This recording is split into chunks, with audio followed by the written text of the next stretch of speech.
नमस्कार, मेरा नाम है डॉक्टर पुरु धवन और आज इस वीडियो में हम बात करने वाले हैं किडनी में सूजन के बारे में। किडनी में सूजन के बारे में हमें तब पता लगता है जब हम किसी भी कारण से हम अपना अल्ट्रासाउंड करवाते हैं। जब हमने अल्ट्रासाउंड करवाया तो हमने देखा कि किडनी के अंदर पानी इकट्ठा हो रहा है, सूजन आ रही है, तो हमें बहुत ज़्यादा चिंता होनी शुरू होती है। मगर आपको इस बीमारी को समझने की ज़रूरत है, क्योंकि जिस दिन आप इस बीमारी को समझ जाओगे तो इसका ट्रीटमेंट भी आपको समझने में देर नहीं लगेगी। तो शुरुआत करते हैं सबसे पहले किडनी को समझने से कि हमारा यूरिन जो है वो कैसे बनता है, कहाँ बनता है और कैसे वो बाहर निकलता है। तो आपकी स्क्रीन पर अब हमारा यूरिनरी सिस्टम है। तो हमारी किडनी यूरिन बनाती है, वो यूरिन हमारे यूरेटर से होते हुए हमारे यूरिनरी ब्लैडर में इकट्ठा होता है। जब वो एक मात्रा में इकट्ठा हो जाता है तो हमारे यूरेथ्रा के थ्रू वो बाहर आ जाता है। ये अब आपको समझ में आना शुरू हो गया होगा।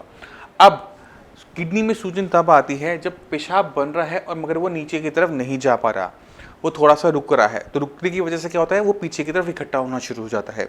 ये कुछ हमारे शहरों में लगने वाले ट्रैफिक जाम की तरह होता है। मान लो कि रास्ते में कहीं पर रोड पर कहीं एक्सीडेंट होता है तो क्या होता है, पीछे सारा का सारा ट्रैफिक इकट्ठा होना शुरू हो जाता है, क्योंकि किडनी कॉन्टीन्यूस तरीके से पेशाब बनाती रहती है, यूरिन बनाती रहती है। तो उसमें आई हुई थोड़ी सी भी रुकावट हमारी किडनी के अंदर सूजन लेकर आ जाती है।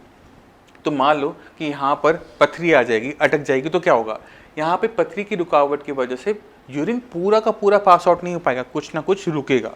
और जब वो रुक रहा है तो वो ऊपर की तरफ किडनी में इकट्ठा हो जा रहा है। इसी को हम कहते हैं हाइड्रोनेफ्रोसिस। अगर यही पथरी थोड़ा सा नीचे की तरफ अटकेगी तो क्या होगा कि ये जो हमारा यूरिथ्रा है इसमें भी सूजन होगी। तो हम इसे क्या कहेंगे, यूरिथ्रोनेफ्रोसिस, यानी हमारे यूरिथ्रा और हमारी किडनी में सूजन है। तो ये डिपेंड करता है कि रुकावट कहाँ है, उसके हिसाब से जो मेडिकल नाम है वो बदल जाता है और नाम में ही हमें पता लग जाता है कि सूजन किन किन हिस्सों के अंदर है।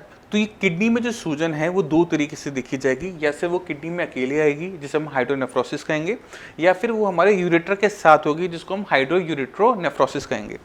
अब ये जो सूजन है, ये सूजन के पीछे मैंने आपको एग्जांपल दिया था पथरी का, मगर ये रुकावट और बड़े कारणों से हो सकती है। मान लो कि पथरी वहाँ से निकली थी, अपने यूरेटर से निकली थी और उसने वहाँ पे घाव बना दिया। अब घाव जब भरा तो उसने पेशाब की नली को थोड़ा सा टाइट कर दिया। अब जब वो टाइट हो गया तो जो रास्ता था वो छोटा होने की वजह से जो पेशाब है, यूरिन है, वो पूरे फ्लो से निकल नहीं पाता, उसमें रुकावट आती है और वो ऊपर की तरफ बैक प्रेशर त्याग करता है। तो हम क्या देखते हैं कि सेम किडनी में सूजन आ गई। अब ये जो पेशाब की जो रास्ते में जो सूजन आ रही है, इसके दो बड़े कारण हो गए, पथरी या फिर किसी टाइप का स्टिंचर। इन्फेक्शन की वजह से भी पेशाब की नली में रुकावट हमें में देखने को मिलती है कि पेशाब की नली जो है वो छोटी हो जाती है। तो बहुत सारे कारण हैं। अब सवाल ये उठता है कि इसका ट्रीटमेंट क्या है, क्योंकि जब पेशाब के रास्ते में रुकावट आती है तो हम क्या देखते हैं कि क्रेटिनिन की वैल्यू, यूरिया की वैल्यूज़ भी बढ़नी शुरू हो जाती है। अक्सर पेशेंट को लगता है कि मेडिसिन कर लेने से हमारा काम बन जाएगा, मगर ऐसा होता नहीं है। अगर किडनी यूरिन बना रही है, नहीं निकल पा रहा, किडनी फिल्टर नहीं कर पा रही, तो वो पिछले और ब्लड को नहीं ले पाती, उसे साफ नहीं कर पाती और इसकी वजह से क्रेटिनिन बाहर नहीं जा पाता और हमारे ब्लड में इकट्ठा होना शुरू हो जाता है। ऐसे केसेस के अंदर जो मेडिसिन हैं वो ज़्यादा काम नहीं कर पाती, क्योंकि वो रुकावट को नहीं खोल सकती। क्योंकि यहाँ पर आपकी बनावट, जो हमारे शरीर की जो बनावट है उसमें परिवर्तन आया है, उसमें चेंजेस आए हैं, तो हमें उसकी बनावट में ही चेंज करने पड़ेंगे आपकी क्रेटिनिन को, यूरिया को डाउन करने के लिए।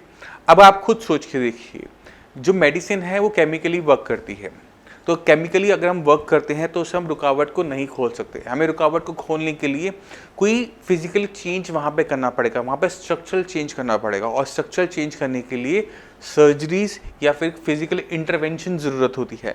तो ऐसे केसेस के अंदर डीजे स्टंटिंग एक प्रोसेस होता है जिसके अंदर हम एक स्टंट डाल देते हैं। जहाँ पे रुकावट है वहाँ पे स्टंट डाल देंगे तो वहाँ का क्या होगा, रास्ता खुल जाएगा और पेशाब का जो फ्लो है वो आना शुरू हो जाएगा और जो किडनी में सूजन है वो चली जाएगी।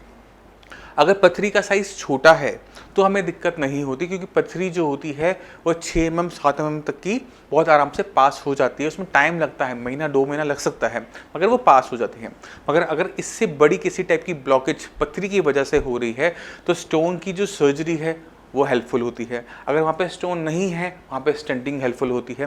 तो डिपेंड करता है कि रुकावट किस वजह से आ रही है। अगर हमें ये पता लग जाता है कि रुकावट किस वजह से, किस एरिया में, तो उसके हिसाब से एक यूरोलॉजिस्ट, नेफ्रोलॉजिस्ट नहीं, एक यूरोलॉजिस्ट आपको सही प्रोसीजर बता सकता है जिससे जो रुकावट है वो चली जाए और जो किडनी में सूजन आ रही है वो चली जाए।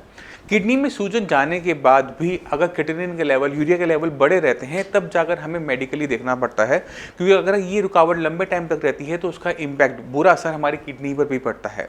और किडनी में अगर नुकसान हुआ है तो क्रिएटिनिन और यूरिया नॉर्मल नहीं हो पाते, उसका कुछ ना कुछ लेवल बना रह जाता है। वहाँ पर जाकर मेडिसिन की हमें हेल्प लेनी पड़ती है, वहाँ पर जाकर साई संजीवनी पेशेंट की हेल्प कर पाती है।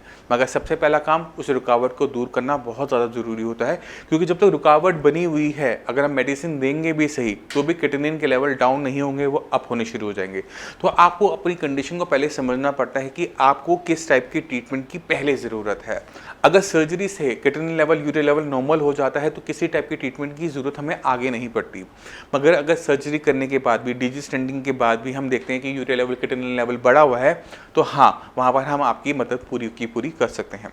तो अपनी केस को समझो, अगर नहीं समझ में आए हमारे डॉक्टर्स की हेल्प लो, आप मुझसे आकर मिल सकते हैं, मगर अपने केस को ख़राब मत करो।